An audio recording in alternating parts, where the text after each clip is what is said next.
बाजार की गिरावट थमने का नाम नहीं। निफ्टी करीब 100 पॉइंट गिरकर 200 डीएमए के नीचे। मिड कैप इंडेक्स 2% से भी ज्यादा फिसला। क्या बाजार में बजे खतरे की घंटी या यह है खरीदारी का अच्छा मौका? बात करेंगे आगे। नेपाल में भूकंप से मौत का आंकड़ा पहुंचा 4000 के करीब। बचाव अभियान जारी। भारत में भी 72 की मौत। बिहार और पश्चिम बंगाल में ताजा झटके। नेपाल के भूकंप का असर देश भर के टूर ऑपरेटर्स को भी लगा। नेपाल के टूर पैकेज रद्द होने से ऑपरेटर्स को भारी नुकसान। मिले जुले रहे आईसीआईसीआई बैंक की चौथी तिमाही के नतीजे आए। मुनाफा निकले अनुमान के मुताबिक, लेकिन एनपीए ने बढ़ाई फिक्र। लेकिन मारुति ने चौथी तिमाही में बेची रिकॉर्ड कारें। मुनाफा 60% उछला। यूनाइटेड स्पिरिट्स बोर्ड और माल्या के बीच बड़ी तकरार। अब माल्या ने कहा यूएसएल के डायरेक्टर पद से इस्तीफा देने का सवाल ही नहीं। कंपनी के पैसे की हेराफेरी के मामले पर सेबी की नजर। सरकार के दो बड़े बिल संसद में फंसने का खतरा। लोकसभा में जीएसटी पर चर्चा टली। भूमि बिल भी पेश होने पर सस्पेंस। और कांग्रेस में जान फूंकने के लिए राहुल का देशव्यापी दौरा। भूमि बिल के विरोध में करेंगे कई राज्यों की पदयात्रा।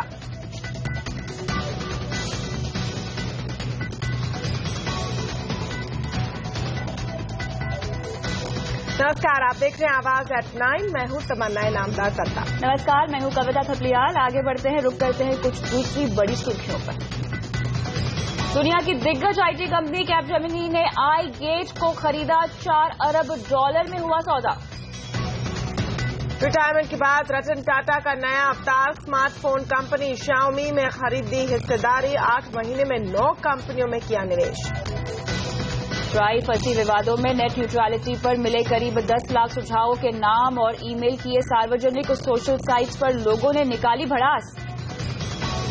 बुकी के साथ फोटो खिंचाने के मामले में फंसे अनुराग ठाकुर। बीजेपी सांसद का आईसीसी प्रमुख श्रीनिवासन पर पलटवार। कहा सार्वजनिक करे सारे बुकीज के नाम।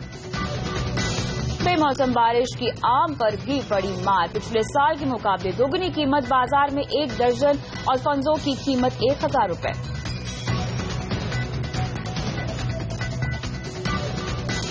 लेकिन सबसे पहले बात करेंगे बाजार की, जिस पर रिवर्स गियर लगा हुआ है। हर दिन गिरावट के नए रिकॉर्ड बन रहे हैं। तो क्या बाजार में खतरे की घंटी बज गई है?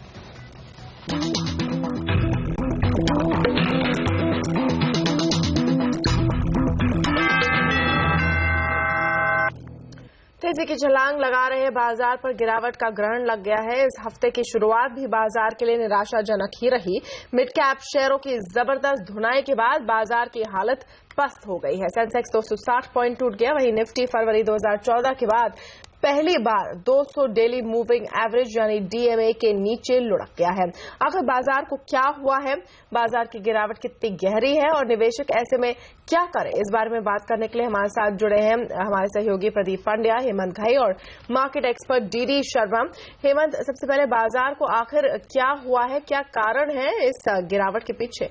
देखिए, बाजार में दरअसल बायर्स गायब हैं, खरीदारी कर नहीं रहा है कोई भी। और आप देखिए, लैक ऑफ बाइंग के चलते यहाँ पर दबाव देखने को मिल रहा है। आज भी अगर आप देखें तो प्रेशर चौतरफा देखने को मिल रहा था। कुछ दिनों पहले हमने देखा 100 डीएमए टूटा और उसके बाद आज 200 दिन का डीएमए भी टूट गया। दिन के निचले स्तर पर बाजार क्लोज हुआ है। सेकंड हाफ में बाजार में अचानक से बिकवाली हावी हो जाती है। मुश्किल से 8200 के स्तर को आज हमने पारा है और अब तो आपके पास जाकर बंद हुए हैं, उसके ऊपर जाकर बंद हुए हैं। लेकिन जानकार यही कह रहे हैं कि ये स्तर भी टिक नहीं पाएगा, नीचे ही खिसक जाएगा। हाई से आप देखिए तो 10% का करेक्शन भारतीय बाजारों में देखा जा चुका है। 9119 का हाई निफ्टी पर लगा था। और आप ये भी देखिए कि जिस तरह से मैट को लेकर कंफ्यूजन अभी भी बरकरार है। मॉनसून की समस्या ऊपर से और आ गई है। यहां पर कोई खरीदारी नहीं कर रहा है। एफआईआई देखिए हर रोज बिकवाली कर रहे हैं। आज के बाजार में भी 1700 करोड़ रुपए से ज्यादा की कैश मार्केट में उन्होंने बिकवाली करी है। डीआईएस की खरीदारी से बाजार चलता नहीं है, ये हम सब जानते हैं। आज भी देखिए टॉप 5 जो लूजर्स हैं एफएनओ में, वहां पर किस तरह का प्रेशर देखने को मिला है। और ये भी देखिए कि 5% से ज्यादा की गिरावट करने वाले एफएनओ में करीब 25 से ज्यादा शेयर थे।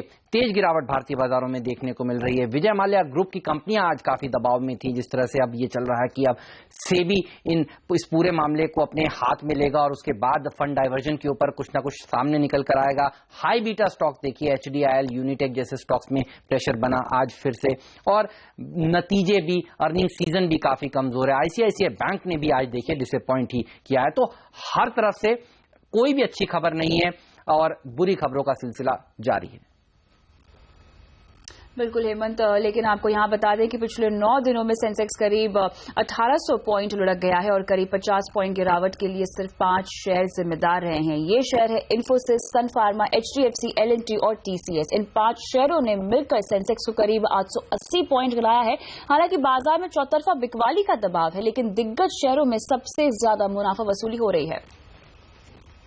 और प्रदीप के पास चलते हैं। यहाँ पर प्रदीप ये बताएं कि फरवरी 2014 के बाद पहली बार निफ्टी 200 DMA के नीचे पहुंच गया है। इसे किस तरह से समझा जाए और बाजार के लिए खासतौर से कितना बड़ा झटका है? तेजी के बाजार में क्या 200 डेज मूविंग एवरेज टूटता है या क्या ये नई मंदी की शुरुआत है? इस सवाल को अगर हम देखें, 2003 से 2008 तक हमने बाजार में एक जबरदस्त तेजी देखी थी। जनवरी 2008 में खत्म हुई। इस दौरान हमने पाया कि हर साल 1.5 साल में एक बार 200 DMA के आसपास बाजार आता है, कई बार टूटता भी है। हालांकि अगर आप देखें तो हर बाजार का अपना पैटर्न अलग होता है और इस बाजार के लिहाज से इसको समझने की कोशिश आइए करते हैं। 200 DMA क्या होता है? सबसे पहली बात तो यह है 200 दिन का मूविंग एवरेज। 200 दिन का एवरेज यानी निफ्टी का जब हम 200 DMA कहते हैं तो पिछले 200 दिन, आज से लेकर पीछे जाएंगे तो 200 दिनों के जो क्लोजिंग लेवल थे उनका औसत यानी मीन यानी एवरेज जो हमने स्कूल में निकालना सीखा था वो होता है 200 DMA। लेकिन मूविंग एवरेज क्यों कहते हैं? क्योंकि आज जब हम कैलकुलेट कर रहे हैं तो आज से लेकर पिछले 200 दिन जोड़ेंगे, लेकिन वो जो 200वां दिन था जब हम कल मूविंग एवरेज कैलकुलेट करेंगे, कल का बाजार बंद होने के बाद, तो वो 200वां दिन निकल जाएगा, कल का लेवल ऐड हो जाएगा और फिर हम उसको 200 से डिवाइड करेंगे एवरेज निकालने के लिए। तो इसलिए ये मूविंग है क्योंकि हर रोज बदल जाता है। 200 दिन का जो सांचा है वो एक एक दिन आगे खिसकता चलता है। 200 दिन का मूविंग एवरेज अगर टूटता है तो ये एक बेरिश सिग्नल है, यानी बाजार में गिरावट का सिग्नल है। लंबी अवधि की तेजी के बाजार में 200 दिन के मूविंग एवरेज की गिरावट के बाद उम्मीद ये करनी चाहिए कि बाजार कुछ हद तक साइडवेज होता हुआ नजर आएगा अगर गिरावट और नहीं भी बढ़ेगी, लेकिन इमीडिएट तौर पे यहां से और भी थोड़ी गिरावट आ सकती है। टेक्निकल एनालिसिस के जो जानकार हैं तमाम किताबों में वो लिख कर गए हैं कि जब इतना बड़ा कोई लेवल टूटे, अब 200 दिन का एवरेज टूटा है तो 2-3 दिन का समय उसको देना चाहिए। हो सकता है कि 2-3 दिन में फिर से बाउंस करके ऊपर आ जाए, तो कम से कम 2 या 3 दिन इस लेवल के नीचे अगर बंद होता है तब इसका कंफर्मेशन मानना चाहिए। एक कॉशन यहां पर मैं जरूर देना चाहूंगा और वो ये है कि जैसे मैंने कहा हर मार्केट का अपना एक कैरेक्टर होता है। इस बार का ये जो बाजार है, जो ये तेजी हम देख रहे हैं, इस बुल रन में मूविंग एवरेज से पैसे बनाने थोड़े मुश्किल हैं और दूसरे पैटर्न है जो हावी हुए हैं। और इस वक्त जो एक्सपर्ट्स हैं वो देख रहे हैं कि एक ब्रॉडेनिंग पैटर्न हुआ था, वहां से ब्रेक डाउन हुआ है, एक हेड एंड शोल्डर का ब्रेक डाउन होता हुआ नजर आ रहा है। ये सारे बेयरिश पैटर्न है, तो यहां से गिरावट जारी रहने की पूरी संभावना है और टेक्निकली 7800 से 8000 के दायरे में कहीं हमें अपना अगला इमीडिएट पड़ाव मिलने की उम्मीद है। जी बिल्कुल। और बाजार के आगे की चार्ट पर बात करने के लिए हमारे साथ अब है रिस्क कैपिटल एडवाइजर्स के DD शर्मा। शर्मा जी, आपके व्यू में किस तरह का ट्रेंड नजर आ रहा है बाजार में, और जो फ्रेश इन्वेस्टमेंट करना भी चाहता है क्या उन्हें थोड़ा समय और देना चाहिए जब तक मामला पूरा स्टेबलाइज ना हो जाए? देखिए, डेफिनेटली जो ट्रेंड बाजार में दिख रहा है वो तो सबको क्लियर कट दिखाई दे रहा है कि वीकनेस है, बियरिशनेस है, और आज 200 डेज मूविंग एवरेज भी तोड़ दिया है, तो उसके बाद में लोगों को और ज्यादा वीकनेस लग रही है। लेकिन मार्केट हमेशा एकदम परफेक्ट जो है वो थ्योरी के हिसाब से नहीं चलता है। हालांकि फंडामेंटल भी जो इश्यूज हैं, चाहे वो मानसून से रिलेटेड हो, अर्निंग से रिलेटेड हो, या ऑयल प्राइस से रिलेटेड हो, या मैट से रिलेटेड हो, सारे के सारे अभी इंटैक्ट है। लेकिन ये भी हो सकता है कि बहुत हद तक ये प्राइसेस में बिल्ट इन हो गए हों, और हमेशा मार्केट जब रिकवरी दिखाता है तो एक बार पैनिक करा के उसके बाद में रिकवरी दिखाता है। और आज का जो गिरावट है, आज की जो गिरावट है, और ज्यादातर बड़े शहरों में जैसी गिरावट है, उससे ऐसा लगता है कि एक फाइनल पैनिक जो है शायद मार्केट ने कर दिया है। तो हालांकि ट्रेंड बियरिश लग रहा है, लेकिन ये भी हो सकता है कि इसके बाद यहाँ से मार्केट में एक बाउंस बैक आ जाए। हालांकि वो तेजी नहीं होगी, तेजी तो मार्केट में अब 85-50 या 86 से ऊपर जब निफ्टी निकलेगी तब आएगी, लेकिन एक बाउंस बैक जो है वो कहीं से भी आ सकता है। और बाउंस बैक के लिए मार्केट को कोई फंडामेंटल रीजन की जरूरत नहीं होती है। तो ट्रेंड वीक है लेकिन बाउंस बैक भी आ सकता है। जहां तक लॉन्ग टर्म इन्वेस्टर्स का सवाल है, मैं समझता हूं लॉन्ग टर्म इन्वेस्टर्स को इस गिरावट का फायदा उठाना चाहिए और निवेश करना चाहिए, क्योंकि long term outlook Indian market का अभी भी खराब नहीं हुआ है, काफी अच्छा है। अमूमन होता ये है कि जब तेजी में मार्केट होता है तब लोग करेक्शन की इंतजार करते हैं, लेकिन जब वास्तव में इतना सीरियस करेक्शन आता है उस समय लेने की हिम्मत नहीं जुटा पाते हैं। तो मेरे ख्याल से लोगों को जो लॉन्ग टर्म इन्वेस्टर्स है 1 से 2 साल का नजरिया रखते हैं, उनको इस मौके का फायदा उठाना चाहिए और क्वालिटी स्टॉक्स के अंदर इस नीचे के भावों में इन्वेस्टमेंट करना चाहिए। शर्मा जी, ये तो इन्वेस्टमेंट की बात हुई, लेकिन जिस तरह से आज दबाव में रहे हैं काफी सारे स्टॉक का, आपको क्या लगता है कल के सत्र में कुछ मार्जिन कॉल्स आ सकती हैं ट्रेडर्स को, और लीवरेज पोजीशंस में और कुछ अनवाइंडिंग आप देख रहे हैं? और ये भी बताइए, बृहस्पतिवार को एक्सपायरी है, किन लेवल्स के आसपास देख रहे हैं आप इस सीरीज को एक्सपायर होते हुए?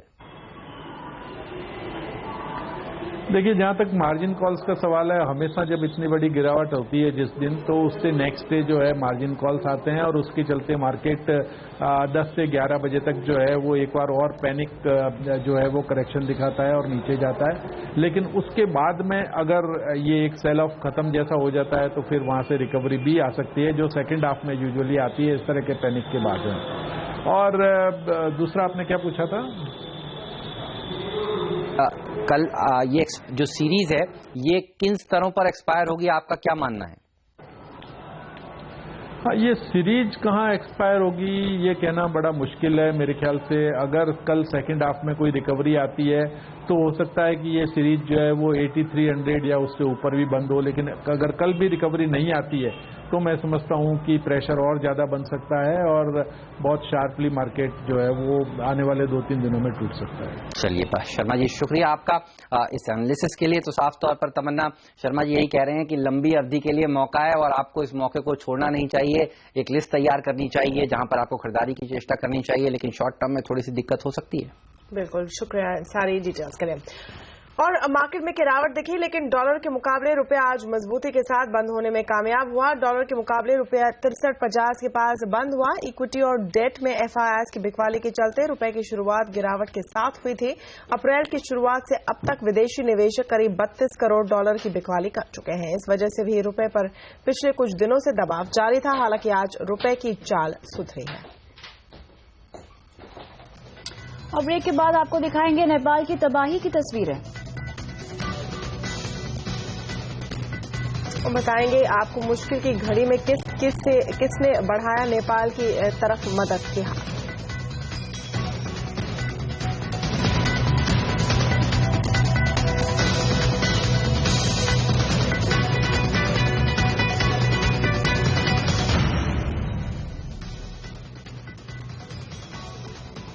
और अब बात नेपाल में आए भूकंप से हुई तबाही की।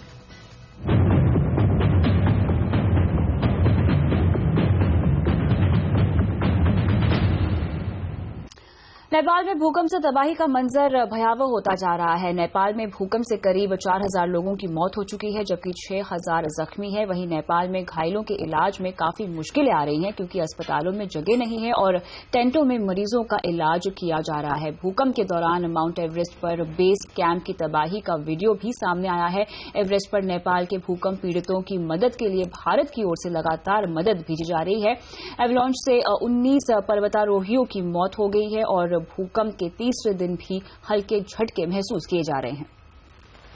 नेपाल में आज मौसम साफ होने से राहत अभियान में तेजी नजर आ रही है। त्रासदी के तीसरे दिन एनडीआरएफ की 12 टीमें काठमांडू और आसपास के इलाकों में पूरे जोर शोर से बचाव अभियान में जुट गई हैं। अब तक 2500 से ज्यादा लोगों को सुरक्षित निकाल लिया गया है।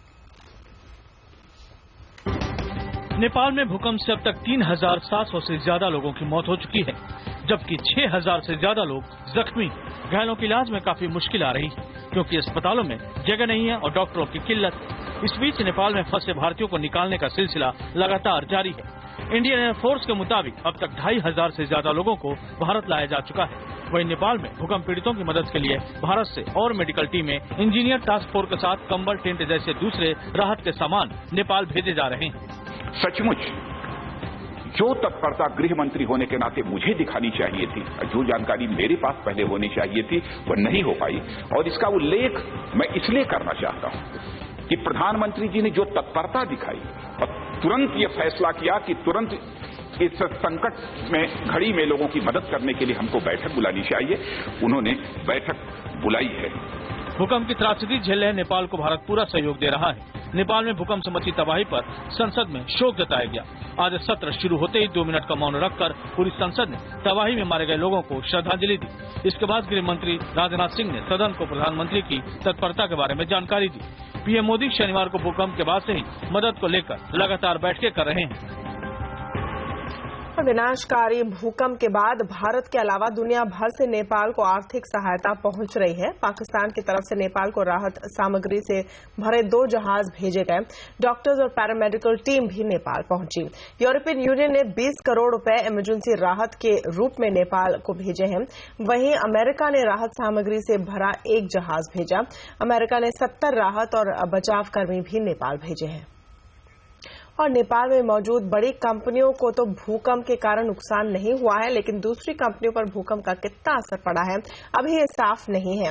नेपाल में भारत की कुल 303 मैन्युफैक्चरिंग फर्म, 125 सर्विस क्षेत्र की कंपनी और 7 एग्री कंपनी कारोबार कर रही है। इसके अलावा 17 कंस्ट्रक्शन कंपनी, 13 एनर्जी कंपनी और 6 माइनिंग कंपनी भी नेपाल में कार्यरत है।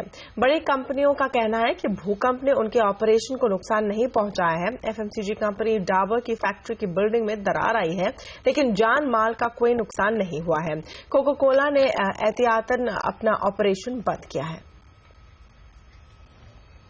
नेपाल के भूकंप के झटके देश भर के टूर ऑपरेटर्स को भी लग रहे हैं। देश भर से सबसे ज्यादा सैलानी गुजरात से इस सीजन में घूमने फिरने का प्लान बनाते हैं, लेकिन नेपाल में आए भूकंप के कारण लोग अब अपना प्लान बदल रहे हैं। गर्मी की छुट्टियों में गुजरात के टूर ऑपरेटर्स के यहाँ कश्मीर, नेपाल या पूर्वोत्तर के गंगटोक और दार्जिलिंग जैसे हिल स्टेशन पर घूमने वाले लोगों की बुकिंग बड़ी तादाद में होती है। हर साल गुजरात से करीब 10 लाख सैलानी इस सीजन में घूमने के लिए जाते हैं, लेकिन नेपाल में भूचाल के बाद सभी हिल स्टेशंस की बुकिंग रद्द हो रही हैं। गुजरात सरकार ने भी स्थानीय टूर ऑपरेटर्स को नेपाल के सभी टूर्स रद्द करने को कहा है। कहीं भी जाना है तो काठमांडू होके जाना पड़ता है, और खास करके आज कश्मीर और चारधाम में प्रॉब्लम होने के बाद इस बार ऐसा था कि नेपाल में इंडिया से मोर देन 15 लाख टूरिस्ट जाने वाले थे। ऐसे सिचुएशन में ये पूरा अर्थक्वेक आया है, तो सारे tour operator all India levels पे अपनी टूर अभी फिलहाल तो कैंसिल कर दिए, और आने वाले टाइम में भी ऐसा लगता है कि हम इस साल टूर ऑपरेट नहीं कर पाएंगे। पिछले 1.5 साल से कश्मीर में स्थानीय और कुदरती हालात की वजह से गंगटोक, दार्जिलिंग, चारधाम या फिर नेपाल की बुकिंग कराने का ट्रेंड दिख रहा था। इस साल भी कश्मीर की बुकिंग ना के बराबर थी। ऊपर से नेपाल की बुकिंग रद्द होने से टूर ऑपरेटर्स को बिजनेस में 60% तक नुकसान होने की आशंका है। इवन 50 से 60%, 50 to 60% ऐसा लॉस है, क्योंकि वो जा नहीं रही है। एयरलाइंस भी रिफंड देगी नहीं देगी कुछ कह नहीं सकते हैं। रोड पोजीशन खराब है, तो वैसा ही है। दार्जिलिंग के लिए कोई प्रॉब्लम अभी नहीं है, दार्जिलिंग सब लोग जा रहे हैं। दरअसल नेपाल का भूकंप ऐसे समय पर आया है जब टूर ऑपरेटर्स के लिए पीक सीजन शुरू ही हुई थी और समर वेकेशन की शुरुआत है। इसके कारण इनकी मुसीबतें ये बड़ी है कि जिन इलाकों में उन्होंने बुकिंग करवा के रखी थी, ऐसे एरिया नेपाल, कश्मीर या पूर्वोत्तर के राज्यों में उन्हें कैंसिलेशन करवानी पड़ रही है। उसके सामने नए एरिया में उन्हें बुकिंग नहीं मिल रही है। इसीलिए अगले हफ्ते टूर ऑपरेटर्स ने एक मीटिंग करने का आयोजन किया है। मनीष देसाई, अहमदाबाद। और आज आए 2 दिग्गज कंपनियों के नतीजे कैसे रहे, आईसीआईसीआई बैंक और मारुति के नंबर्स देखिए इस छोटे से ब्रेक के बाद। और किंग ऑफ गुड टाइम्स का बुरा वक्त, पूरी खबर ब्रेक के बाद।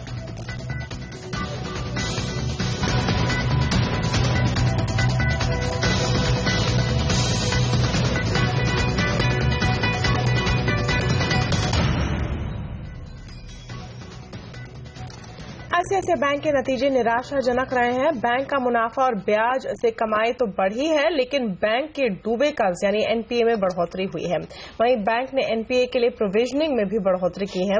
बैंक ने प्रोविजनिंग 980 करोड़ रुपए से बढ़ाकर 1345 करोड़ रुपए कर दिया है।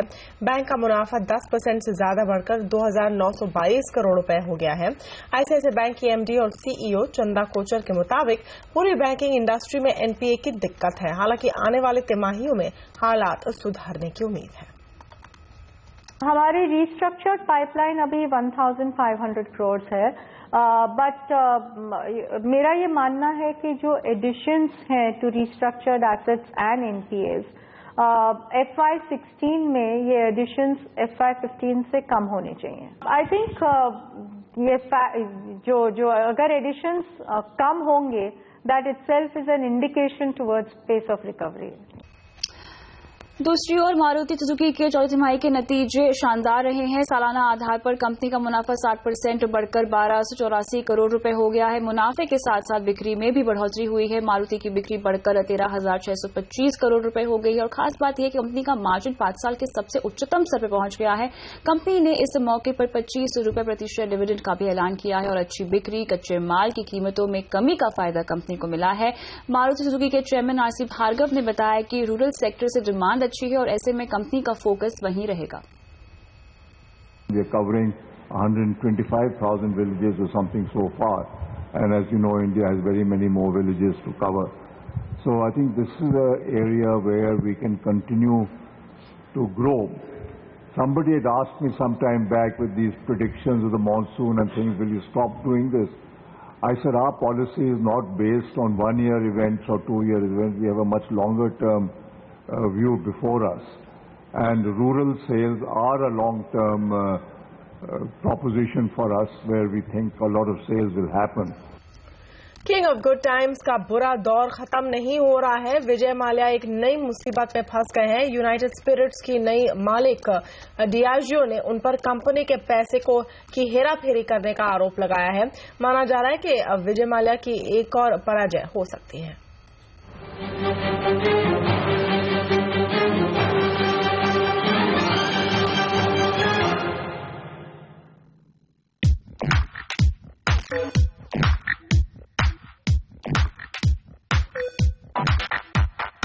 अपनी रंगीन लाइफस्टाइल और किंग ऑफ गुड डेज के तौर पर मशहूर विजय माल्या का बुरा वक्त खत्म होता नहीं दिख रहा है।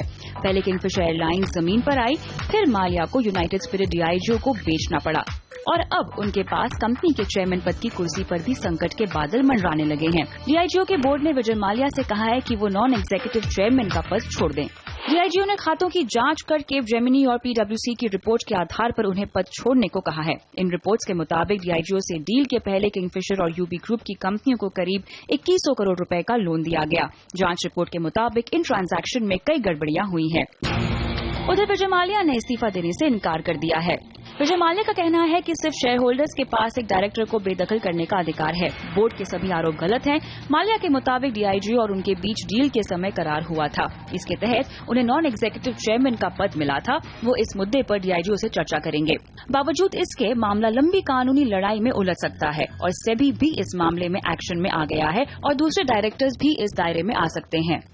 एक टेस्ट केस होगा कि क्या जो बड़े बड़े लोग थे बोर्ड पे उनके ऊपर भी आंच आएगी कि नहीं आएगी, कि उन्होंने इस तरह के रिलेटेड पार्टी ट्रांजैक्शन अप्रूव किया, इतना राइट ऑफ अप्रूव किया विदाउट प्रॉपर इन्वेस्टिगेशन। और मेरा ये कहना है कि आज के बाद से कम सेबी को एक ये पॉलिसी आनी चाहिए कि जो सीक्रेट शेयर होल्डर एग्रीमेंट होते हैं उनको बंद करना चाहिए, वो पब्लिक डोमेन में होने चाहिए। जाहिर है माल्या के लिए ये मामला एक नई मुसीबत खड़ी करने जा रहा है। किंगफिशर के मामले में बैंक उनके गोवा के आलीशान विला को नीलाम करने जा रहा है। साथ ही बैंक यूबी ग्रुप की कंपनियों की गारंटी के तौर पर रखे शेयर भी बेच रहे हैं। जाहिर है विजय माल्या ने भले ही आईपीएल में युवराज सिंह पर करोड़ों रुपए का दाव लगाया हो, लेकिन उनकी खुद की बुनियाद खोखली हो चुकी है। Bureau report. और ब्रेक के बाद आपको बताएंगे संसद में सरकार के सिर पर संकट की कौन सी 2 तलवारें लटकी हैं। ब्रेक के बाद देखिए क्या है रतन टाटा का नया अवतार।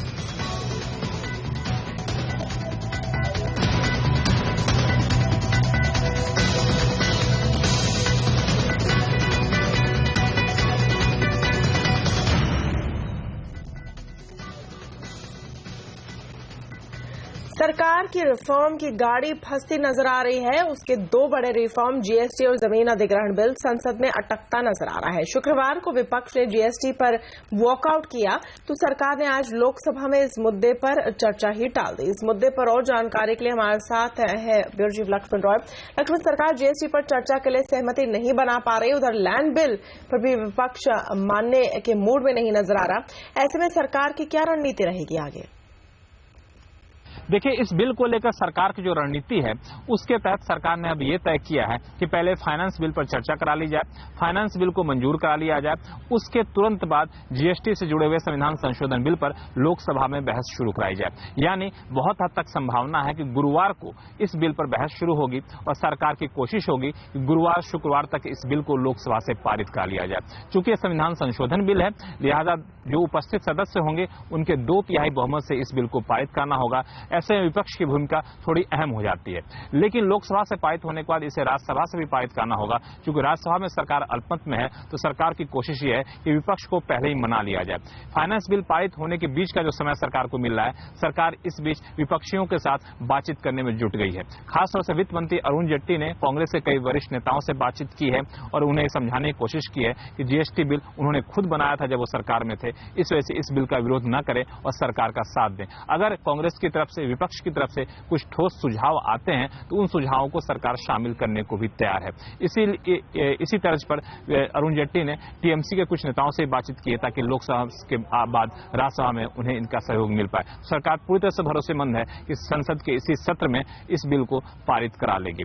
रही बात जमीन अधिग्रहण बिल को लेकर, इस पर चूंकि हंगामा काफी तेज हो चुका था, विद्रोह काफी उग्र हो चुका था, तो सरकार अब इस इंतजार में है विरोध थोड़ा सा नरम पड़े, उसके बाद सरकार इस बिल को लाएगी। तो बहुत हद तक संभावना है कि 8 मई को जब लोकसभा के बजट सत्र का दूसरा हिस्सा खत्म होगा, उससे पहले यानी 4 मई से लेकर 8 मई के बीच सरकार की कोशिश होगी कि जमीन अधिग्रहण बिल को पारित कर लिया जाए। लेकिन इसमें विपक्ष कितना सहयोग देगी ये काफी हद तक सरकार पर भी निर्भर करेगा कि वो किस तरीके से फ्लोर मैनेजमेंट करने में कामयाब हो पाती है। शुक्रिया तमाम डिटेल्स के लिए। सरकारी अफसर बिना किसी डर के ईमानदारी से जरूरी फैसले ले सके, इसके लिए केंद्र सरकार कदम उठाने जा रही है। सूत्रों से मिली जानकारी के मुताबिक सरकार ने प्रिवेंशन ऑफ करप्शन एक्ट में बदलाव का मसौदा तैयार कर लिया है। जल्द ही इसे कैबिनेट से मंजूरी लेकर संसद में पेश किया जाएगा। प्रस्ताव के मुताबिक प्रिवेंशन ऑफ करप्शन एक्ट के क्लॉज 13 में बदलाव होगा और इसके तहत पब्लिक पर्पस और पब्लिक सर्वेंट की परिभाषा में बदलाव होंगे। सूत्रों के मुताबिक बदलावों के जरिए ये साफ किया जा सके कि सरकारी ऑफिसर्स ने जो फैसला लिया है वो किसी गलत उद्देश्य से लिया गया या ईमानदारी से। उधर वित्त मंत्री अरुण जेटली ने भ्रष्टाचार के मामलों की अदालत की निगरानी में जांच पर सवाल उठाए हैं। उनका मानना है कि इससे सरकार को आर्थिक फैसले लेने में दिक्कत आ रही है, क्योंकि कोर्ट की निगरानी में जांच एजेंसियों पर यह दबाव होता है कि वो किसी को गुनहगार साबित करें। ऐसे में यह फर्क करना मुश्किल हो गया कि कहां जानबूझकर गलत फैसला किया गया और कहां किसी से फैसले में चूक हो गई। उनका मानना है कि जुडिशरी और सीबीआई को एकदम परफेक्ट होना होगा। Many agencies can falter. Nobody is expected to be perfect. But if there are two institutions which we cannot afford to be imperfect, one is the judiciary and the other is the Central Bureau of Investigation.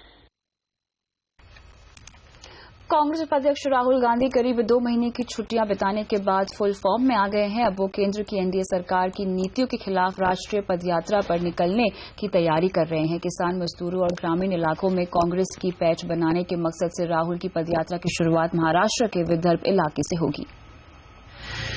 Modi सरकार की जमीन अधिग्रहण और श्रम सुधारों पर नीतियां कांग्रेस उपाध्यक्ष राहुल गांधी को रीलॉन्च करने के लिए पार्टी का हथियार साबित हो सकती हैं। कम से कम कांग्रेस पार्टी के रणनीतिकारों को ऐसा ही लगता है। यही वजह है कि पार्टी ने फैसला किया है कि राहुल गांधी 30 अप्रैल से देश के अलग अलग इलाकों में पदयात्रा कर किसानों और मजदूरों के हित की आवाज उठाएंगे। खासतौर पर राहुल उन इलाकों में जाएंगे जहां बेमौसम बारिश के बाद फसलें बर्बाद होने से किसानों की खुदकुशी की घटनाएं सामने आई हैं। पार्टी के मुताबिक राहुल एक दिन में औसतन 15 से 18 किलोमीटर की यात्रा करेंगे और जनता और कार्यकर्ताओं से सीधा संवाद करेंगे। पार्टी की ताजा रणनीति के मुताबिक राहुल की पदयात्रा विदर्भ से शुरू होगी, जो कर्ज के बोझ से दबे किसानों की खुदकुशी के लिए बदनाम रहा है। इसके अलावा राहुल मराठवाड़ा, पश्चिमी महाराष्ट्र, तेलंगाना, उत्तर प्रदेश और राजस्थान के इलाकों की यात्रा भी करेंगे। खास बात यह है कि यही रणनीति 1977 और 1989 में तत्कालीन प्रधानमंत्री इंदिरा गांधी और राजीव गांधी ने चुनाव में अपनी हार के बाद अपनाई थी। ये बात भी गौर करने की है कि दोनों ही बार कांग्रेस पार्टी सत्ता वापस हासिल करने में कामयाब भी रही थी। पिछले लोकसभा चुनावों में कांग्रेस पार्टी अपना अब तक का सबसे खराब परफॉर्मेंस दिखाते हुए सिर्फ 44 सीटों पर सिमट गई है। ऐसे में कांग्रेस पार्टी के रणनीतिकारों का मानना है कि अपनी दादी और पिता के पदचिन्हों पर चलकर राहुल गांधी भी कांग्रेस को खोया गौरव दिला पाएंगे। लेकिन अपनी बहुचर्चित छुट्टियों की वजह से बजट सत्र के पहले हिस्से से गायब रहने वाले राहुल की ये पदयात्रा बजट सत्र के दूसरे हिस्से में हो रही है और एक बार फिर राहुल संसद में नहीं दिखेंगे। ऐसे में बड़ा सवाल यही है कि संसद में जनता के पक्ष में आवाज नहीं उठाकर सड़क पर उतरने की राहुल और कांग्रेस की रणनीति कामयाब होगी या सिर्फ कुछ सुर्खियां बटोरकर धूल चाटती नजर आएगी। Dheeraj Agarwal, Delhi. Chinese smartphone company Xiaomi में रतन टाटा के निवेश करने की खबर सुर्खियों में है। Xiaomi में किसी भारतीय का ये पहला निवेश है, लेकिन उद्योग जगत में आइकॉनिक दर्जा हासिल रखने वाले रतन टाटा का ये पहला निवेश नहीं है। दिसंबर 2012 में टाटा ग्रुप के चेयरमैन पद से रिटायर होने वाले रतन टाटा ने पिछले साल भर में भी कम समय में कई स्टार्टअप्स में निजी निवेश किया है। आइए नजर डालते रतन टाटा के नए अवतार वेंचर कैपिटलिस्ट पर। देश ही नहीं, दुनिया भर के उद्योगपतियों और बिजनेस लीडर्स की लिस्ट में रतन टाटा का नाम प्रतिष्ठा से लिया जाता है। और अगर यंग एंटरप्रेन्योर्स को रतन टाटा जैसे मेंटर मिले तो उन एंटरप्रेन्योर्स के बिजनेस का वैल्यूएशन तो बढ़ना तय है। टाटा ग्रुप के चेयरमैन पद से रिटायर होने के बाद रतन टाटा वेंचर कैपिटलिस्ट और मेंटर की भूमिका में आ गए हैं। करीब 6,000 करोड़ रुपए की अपनी निजी जायदाद से वो देश विदेश की कई कंपनियों में हिस्सा खरीद रहे हैं। अपनी personal investment company R&T associates के जरिए रतन टाटा ने पिछले 8 महीने में ही करीब 8 स्टार्टअप कंपनियों में निवेश किया है। इनमें से ज्यादातर ई-कॉमर्स कंपनियां हैं। अगस्त 2014 में उन्होंने इंडियन ई-कॉमर्स दिग्गज स्नैपडील में निवेश से ऑनलाइन कंपनियों में दिलचस्पी दिखानी शुरू की। इसके बाद उन्होंने अगले महीने सितंबर में online jewellery portal blue stone में भी निवेश किया। नवंबर में online furniture retailer urban ladder को रतन टाटा का साथ मिला और फिर अगले महीने उन्होंने affordable health care services startup स्वस्थ इंडिया में भी पैसे लगाए। 2015 के शुरुआती 4 महीनों में ही रतन टाटा 4 कंपनियों से जुड़ चुके हैं। सबसे पहले फरवरी में उन्होंने जयपुर की ऑनलाइन ऑटोमोबाइल वेबसाइट car-dekho.com में निवेश किया। इसके बाद मार्च में ई-कॉमर्स फर्म पेटीएम चलाने वाली कंपनी 197 कम्युनिकेशंस में उन्होंने निवेश किया। मार्च के अंतिम हफ्ते में रतन टाटा ग्रामीण कैपिटल इंडिया से जुड़ गए, जो माइक्रो फाइनेंस इंस्टीट्यूशंस को एडवांस देने का काम करती है। और 26 अप्रैल को रतन टाटा दुनिया की तीसरी सबसे बड़ी स्मार्टफोन कंपनी Xiaomi के पहले भारतीय निवेशक बन गए।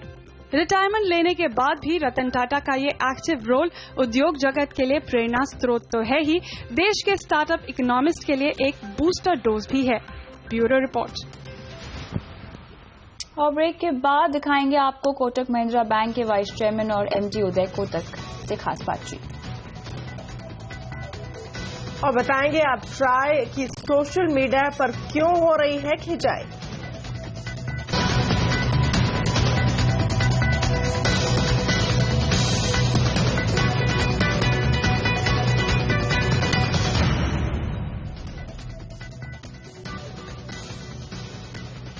रिलायंस इंडस्ट्रीज के चेयरमैन एक बार फिर देश के सबसे अमीर शख्स बन गए हैं। उन्होंने सन फार्मा के दिलीप सांघवी को एक बार फिर पिछाड़ दिया है। दरअसल सन फार्मा के शेयर में पिछले दिनों आई गिरावट से उसके नेट वर्थ में गिरावट आई है और मुकेश अंबानी 19.6 अरब डॉलर के साथ फोर्ब्स की लिस्ट में सबसे अमीर भारतीय बन गए हैं। वहीं दिलीप सांघवी दूसरे पायदान पर हैं। दिलीप सांघवी पिछले 7 हफ्तों से पहले पायदान पर चले थे।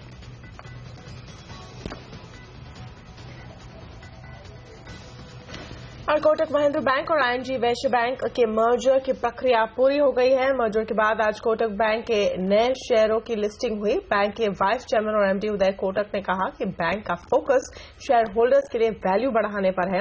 उन्होंने ये भी कहा कि दोनों बैंकों के पूरी इंटीग्रेशन में अभी वक्त लगेगा। उदय कोटक से एक्सक्लूसिव बात की हमारे बैंकिंग एडिटर प्रदीप पंड्या ने।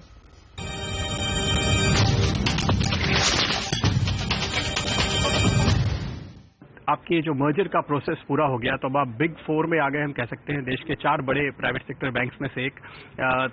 क्या समझते हैं आपका आगे का पाथ अब कैसा होगा? मेरे हिसाब से बढ़ाई से जास्ती वैल्यू महत्वपूर्ण है और हमारी बैंक की फोकस होगी हर एक स्टेक होल्डर के लिए कैसे वैल्यू इंप्रूव करें।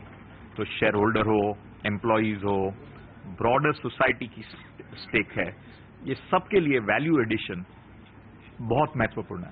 मर्जर का जो पूरा प्रोसेस था, जब आपसे पहले बात हुई थी तो आपने कहा कि फेज्ड मैनर में इंटीग्रेशन पूरा होगा। इस समय क्या स्टेटस है? क्या अब एक कोटक महिंद्रा बैंक की ब्रांच और पहले जो ING की ब्रांच थी बिल्कुल सीमलेसली एक दूसरे के साथ इंटरेक्ट कर सकते हैं?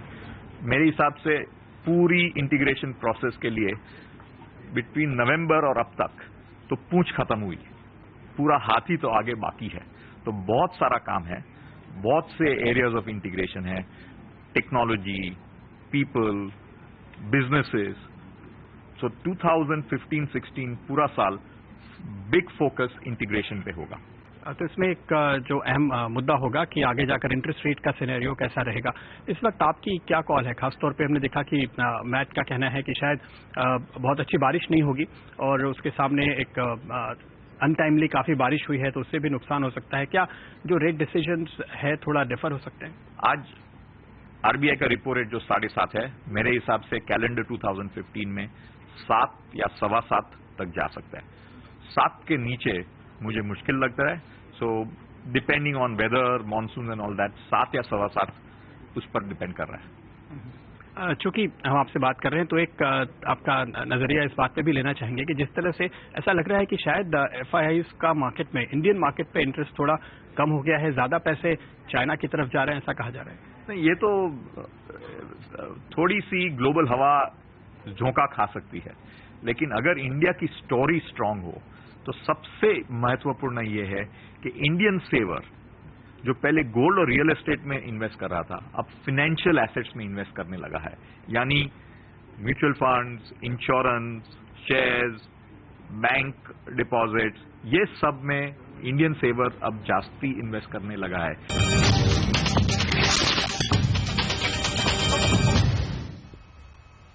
नेट न्यूट्रलिटी के मुद्दे पर अगर आपने भी टेलीकॉम रेगुलेटर ट्राई को ईमेल के जरिए अपनी राय भेजी है तो आपकी ईमेल आईडी अब स्पैमर्स के निशाने पर हो सकती है। दरअसल नेट न्यूट्रलिटी के मुद्दे पर ट्राई ने उसे मिले सारे सुझाव और राय अपनी वेबसाइट पर डाल दिए हैं। ट्राई को देश भर से 11 लाख से ज्यादा सुझाव ईमेल मिले थे और सभी ईमेल आईडी को सार्वजनिक करने के ट्राई के कदम की सोशल मीडिया पर जमकर खिंचाई हो रही है। हालांकि ट्राई की दलील है कि उसने पारदर्शिता बरतने की मकसद से सुझावों को ईमेल आईडी के साथ वेबसाइट पर डाला है। जानकारों का मानना है कि ट्राई का ये कदम नेटिजन्स के पर्सनल डेटा के लिए खतरनाक हो सकता है और उनकी आईडी का फायदा स्पैमर्स उठा सकते हैं।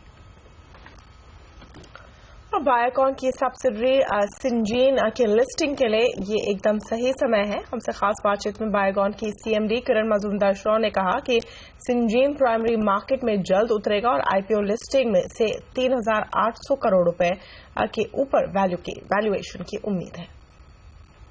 काफी सोच समझ के हमने ये लिस्टिंग की घोषणा दी है और हमें आशा है कि ये वैल्यूएशन जो हमको मिलेगा वो डेफिनेटली 3,800 करोड़ के ऊपर होगा। मार्केट कंडीशंस कभी भी परफेक्ट नहीं हो सकते हैं, लेकिन हम समझते हैं कि business should be the driver of listing. तो हम समझते हैं कि this is the right time for Syngene to go to the public market. तो उसी के लिए हम समझते हैं कि market conditions are fairly stable, तो उसी लिए हम समझते हैं कि this is the right time for Syngene to go public.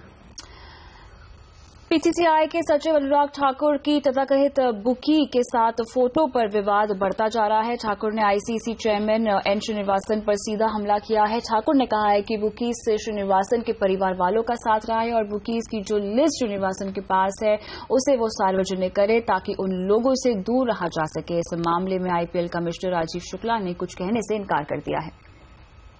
हालांकि आईपीएल गवर्नेंस काउंसिल के चेयरमैन राजीव शुक्ला इस विवाद से बचते नजर आए हैं। शुक्ला के मुताबिक उन्होंने अभी फोटो देखी नहीं है।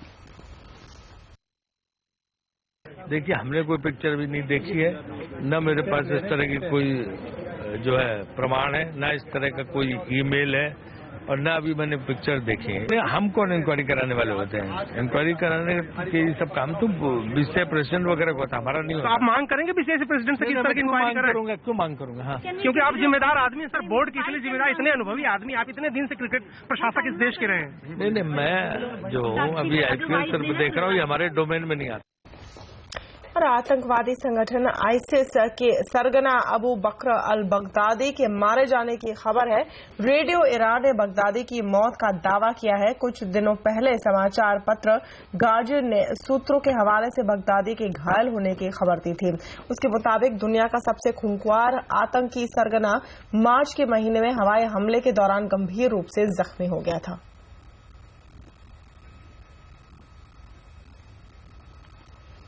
और फिलहाल वक्त है ब्रेक का। ब्रेक के बाद आपको बताएंगे आम क्यों नहीं रहेगा आम।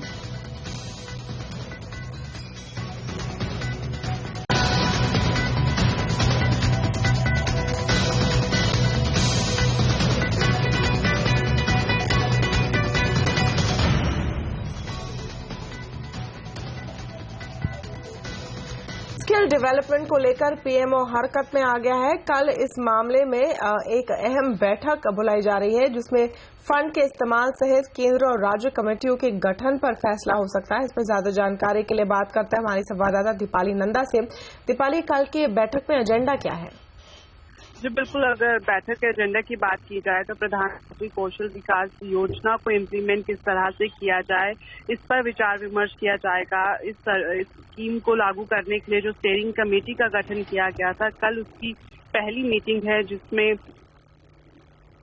सेक्रेटरी और department of expenditure, finance ministry के जॉइंट सेक्रेटरी और एनएससीसी और एनएसडीए के प्रतिनिधि शामिल रहेंगे। कुल मिलाकर जो चर्चा की जाएगी वो इसी बात पर रहेगी कि किस तरह से इस पूरी स्कीम को जल्द से जल्द लागू किया जाए। जिस तरह से हमने देखा कि बजट में ही इसका ऐलान किया गया था और 1500 करोड़ रुपए का फंड इसके लिए अलॉट किया गया था। तो अब इस मीटिंग में चर्चा की जाएगी कि किस तरह से इस फंड को इंफ्रास्ट्रक्चर, अवेयरनेस और मॉनेटरी रिवॉर्ड के बीच में डिस्ट्रीब्यूट किया जाए और अगर इसे अच्छे से इम्प्लीमेंट करना है तो जरूरत नेशनल लेवल पर सब कमेटीज का भी गठन किया जा सकता है। जी शुक्रिया सारी जानकारी के लिए दीपाली। और फलों का राजा कहलाने वाला आम इस साल वाकई में राजाओं के भाव दिखा रहा है। खराब मौसम के चलते आंध्र प्रदेश और उत्तर प्रदेश में आम की फसल को काफी नुकसान पहुंचा है। इसके चलते आम के दाम में भारी बढ़ोतरी हो गई है।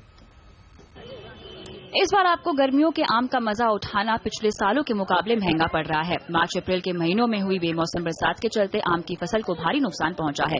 दिल्ली से सटे उत्तर प्रदेश में आम की कुल फसल का करीब 30% हिस्सा मौसम की मार के हवाले हो गया और इसका सीधा असर दिल्ली में बिकने वाले आम पर देखने को मिल रहा है। यूपी में इस समय बहुत ज्यादा बरसात हुई है तो वहाँ का आम महंगा आएगा और बहुत कम आएगा। पिछले सीजन के मुकाबले सीजन बहुत ज्यादा दाम पर बिकेगा। लगभग 70-80, पहले 40-50 रुपए के लिए बिकता था, अब 50, 60, 70, 80 तक पहुंच जाएगा रेट। आम के शौकीनों का पसंदीदा हापुस यानी अल्फांसो दिल्ली के ज्यादातर फल दुकानों से तकरीबन गायब है। दुकानदार इसे स्पेशल ऑर्डर पर ही मंगा रहे हैं। 1 दर्जन अल्फांसो की कीमत 1000 रुपए तक पहुंच गई है। सफेदा के दाम जहां 70 से 100 रुपए किलो है, वहीं दशहरी की कीमत 120 रुपए किलो तक पहुंच चुकी है। इस तरह से लंगड़ा और सिंदूरी आम पिछले साल जहां 50 से 60 रुपए किलो थे, इस साल ये कीमत 100 रुपए हो चुकी है। लेकिन महंगा होने के बावजूद आम के शौकीन अपनी जेब ढीली करने को तैयार हैं। बहुत ज्यादा महंगा है, लेकिन खाना तो पड़ता है, सीजनल फ्रूट है तो पैसा थोड़ी खाएंगे हम, मैंगो ही तो खाएंगे। बहुत महंगा है पर बच्चे को अच्छा लगता है इसीलिए खरीदना पड़ता है। जानकारों के मुताबिक कुछ इलाकों में आम की फसलों को 50% तक का नुकसान हुआ है। ऐसे में इस साल आम की नई किस्में आने के बावजूद कीमत में कमी के आसार कम ही है। आम अब इतना आम भी नहीं रहा। अगर इन गर्मियों में आप इसके स्वाद का भरपूर मजा उठाना चाहते हैं तो इसका खास दाम देने के लिए तैयार हो जाइए। ईशा शर्मा, दिल्ली। और जाते जाते आपको दिखा देते हैं इस वक्त की बड़ी हेडलाइंस। बाजार की गिरावट थमने का नाम नहीं ले रही है। निफ्टी करीब 100 पॉइंट गिरकर 200 DMA के नीचे। मिड कैप इंडेक्स 2% से भी ज्यादा फिसला। नेपाल में भूकंप से मौत का आंकड़ा पहुंचा 4000 के करीब। बचाव अभियान जारी। भारत में भी 72 की मौत। बिहार और पश्चिम बंगाल में ताजा झटके। नेपाल के भूकंप का असर देश भर के टूर ऑपरेटर्स को भी लगा। नेपाल के टूर पैकेज रद्द होने से ऑपरेटर्स को भारी नुकसान। मिले जुले रहे आईसीआईसीआई बैंक के चौथी तिमाही के नतीजे। आय मुनाफा निकले अनुमान के मुताबिक, लेकिन एनपीए ने बढ़ाई फिक्र। मारुति ने चौथी तिमाही में बेची रिकॉर्ड कारें। मुनाफा 60% उछला। दुनिया की दिग्गज आईटी कंपनी केपजेमिनी ने आईगेट को खरीदा। $4 अरब में हुआ सौदा। यूनाइटेड स्पिरिट्स बोर्ड और माल्या के बीच बड़ी तकरार। माल्या ने कहा यूएसएल की डायरेक्टर पद से इस्तीफा देने का सवाल ही नहीं। कंपनी के पैसे की हेराफेरी के मामले पर सभी की नजर। सरकार के 2 बड़े बिल संसद में फंसने का खतरा। लोकसभा में जीएसटी पर चर्चा चली। भूमि बिल भी पेश होने पर सस्पेंस। और कांग्रेस में जान फूंकने के लिए राहुल का देशव्यापी दौरा। भूमि बिल के विरोध में करेंगे कई राज्यों की पदयात्रा।